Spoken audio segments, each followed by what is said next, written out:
Words that saved a life. This is a story of a 32-year-old dispatcher. Her duty was sending messages and goods at a train station, where thousands of passengers came and left every day. It was one of her work days in 2015. She had no idea it would become one of the days she remembered most in her job. On that day, while walking around the station, she saw a young woman. The woman stood at far end of one of the platforms. The dispatcher noticed that she was at the very edge of the platform, and she wasn't moving. The dispatcher remembered there was no one with her. She was very quiet, and her eyesight seemed deep in thought. She kept staring at the tracks. Deep inside, the dispatcher felt something not right. She watched the young woman for a moment and knew she had to speak to her. She didn't want to make the situation worse.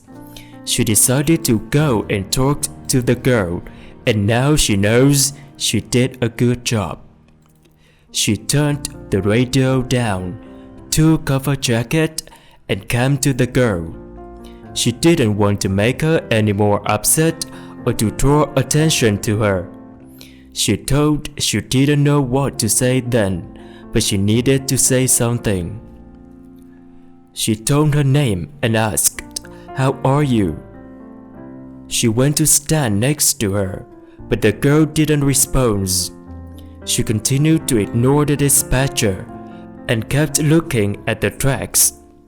Worried the girl was about to jump, she tried another way. She gave good comments about the woman's makeup, which was done really nicely, and she told her she loved watching YouTube tutorials. It sounds silly, but she knew she had to make some kind of conversation. Still getting no reply from the young woman, she continued her one-sided conversation, while silently giving signals to her colleagues that there was a problem. Then, one of her co-workers had already saw what was going on and had called for help. He also called the signal box to turn it off. Finally, she told the girl on the platform edge that there were only two of them. She tried to make the girl believe that she was scared, she could trust, and have help. And the dispatcher only wanted to make sure that she was alright. The dispatcher remembered the girl started crying at that moment, and she admitted she's not okay. Then the young woman started to become so worried that she couldn't control. She became panicked. The dispatcher told her not to worry about anyone else, just to look at her. She suggested going somewhere private, away from the station to have a cup of tea, if possible. But the woman was panicking and crying so much. While she was sobbing, the dispatcher managed to know that the woman had lost her father. From there, she managed to take the upset woman away from the platform edge, over to the middle of the platform where the police took over. After that, she tried to check whether the woman was okay.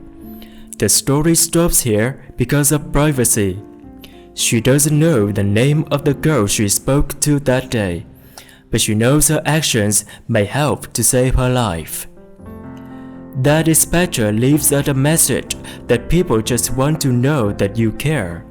It can make such a difference, and she thinks that's so powerful.